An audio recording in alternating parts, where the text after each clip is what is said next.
Hello അസ്സാം വലൈക്കും. ഇത് നമ്മളെ തൊട്ടടുത്തുള്ളൊരു തോടാണ് കേട്ടോ. നമ്മളാ പാടത്തിൻ്റെ സൈഡിലുള്ളൊരു തോടാണേ. പിന്നെ ഇന്നലെ വൈകുന്നേരം ഞങ്ങളൊന്ന് പുറത്തിറങ്ങിയതാണ് കേട്ടോ. കാരണം അങ്ങാടിപ്പുറം ഭാഗത്തൊരു വീട് വാടകയ്ക്ക് കൊടുക്കാനുണ്ടെന്ന് പറഞ്ഞപ്പോൾ നമ്മളിവിടുന്ന് താമസം മാറണമെന്ന് ആദ്യം പറഞ്ഞിരുന്നല്ലോ. അപ്പോൾ വീടുകൾ കുറേ നോക്കി, ഒന്നും ശരിയായില്ല.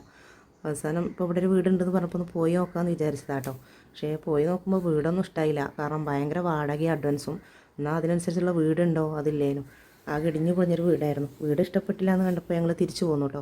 അപ്പോൾ നമ്മൾ തിരിച്ചു പോന്നപ്പോൾ നമ്മുടെ വീടിൻ്റെ അവിടെയുള്ള പാടത്തിൻ്റെ നേരെ അപ്പുറത്ത് വേറൊരു പാടമുണ്ട് കേട്ടോ. കാരണം കാറ്റാടിപ്പാടം എന്നാണ് പറയുക കേട്ടോ.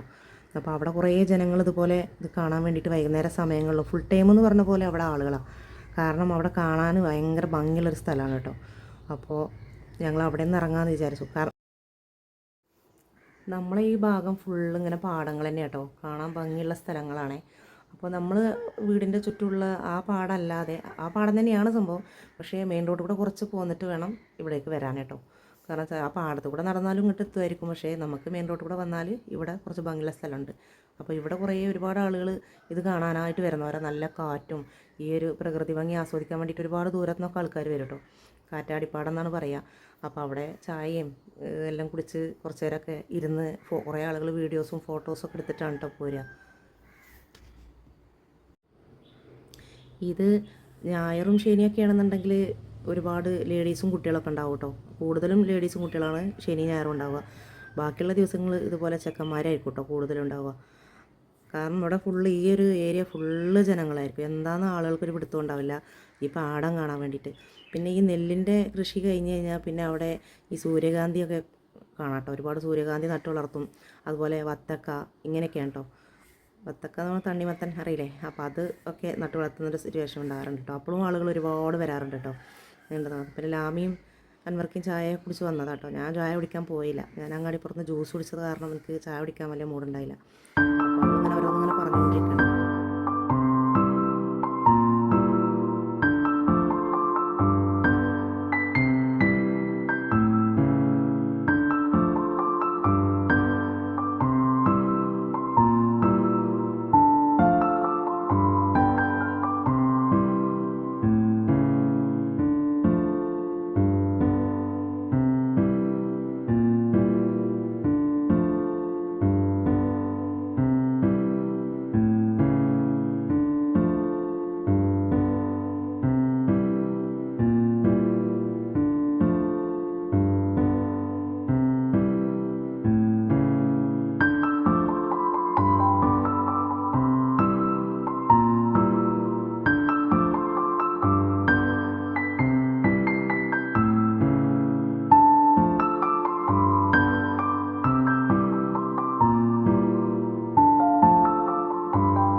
പിന്നെ യാത്ര ചെയ്യാനും ഒക്കെ പറ്റിയ ഏറ്റവും നല്ല സമയം വൈകുന്നേരം 4 മണിക്ക് ശേഷം തന്നെ കേട്ടോ.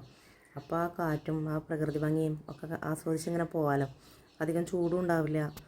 വെയിലൊക്കെ ഒന്ന് അസ്തമിച്ചതിന് ശേഷം പോയി ഒരു പ്രത്യേക സന്തോഷം കേട്ടോ. ഈ സമയത്താണ് ഞങ്ങൾ കൂടുതൽ എന്തൊരാവശ്യങ്ങൾക്കും പുറത്തിറങ്ങുക കേട്ടോ. അസർ നിസ്കാരം കഴിഞ്ഞൊരു 4 മണിയൊക്കെ അതിന് ശേഷം പുറത്ത് പോകുള്ളൂ കേട്ടോ. എന്നാൽ പിന്നെ മഗ്‌രിബാകുമ്പോഴേക്കും വീട്ടിലേക്ക് തിരിച്ചെത്തും ചെയ്യാമല്ലോ. അങ്ങനെ ഞങ്ങൾ അവിടെ കാറ്റാടിപ്പാടൊക്കെ കഴിഞ്ഞ് തിരിച്ചു പോന്നു കേട്ടോ. ഇത് ഞങ്ങൾ അങ്ങാടിയാണ്, ചെറിയൊരു അങ്ങാടി കേട്ടോ. അമ്പലപ്പടി എന്ന് പറയും.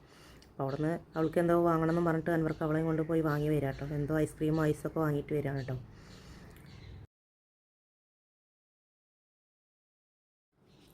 വീട്ടിലെത്തിയിട്ടിപ്പോൾ ഐസൊക്കെ തിന്നുകൊണ്ടിരിക്കുകയാണ് കേട്ടോ. അവൾക്കും എല്ലാവർക്കും ജലദോഷം പ്രശ്നങ്ങളൊക്കെ ഉണ്ട്. പക്ഷേ കുറേ കാലത്തിന് ശേഷമാണ് ഐസ്ക്രീം ഐസ് എന്നൊക്കെ പറയണം കേട്ടോ. അപ്പോൾ പിന്നെ അത് വാങ്ങി കൊടുത്തതാണ്. ഈ സാധനം വാങ്ങാൻ എനിക്കും വലിയ താല്പര്യമില്ല. കാരണം ഐസ്ക്രീമൊക്കെ ആകുമ്പോൾ ഒരു പരിമിതി ഉണ്ടല്ലോ. ഇത് പറഞ്ഞാൽ വെറും ഐസ് കട്ടയാണല്ലോ, ഐസാണല്ലോ. അതുകൊണ്ട് ഭയങ്കര ബുദ്ധിമുട്ടാണത്. ചുമയൊക്കെ വരുമെന്നുള്ള പേടിയുണ്ട്. പിന്നെ കുറച്ച് ദിവസമായിട്ട് ഇവിടെ പരിപാടി ഇതാട്ടോ. അടുക്കളയിൽ നിന്ന് തീപ്പെട്ടി എടുത്ത് കൊണ്ടുവന്നിട്ട് കംപ്ലീറ്റ് പൊട്ടിച്ച് ഒടിച്ചിടണം ആ പണി കേട്ടോ. ഇതിപ്പോൾ സ്ഥിര ഏർപ്പാടായിട്ടുണ്ട്.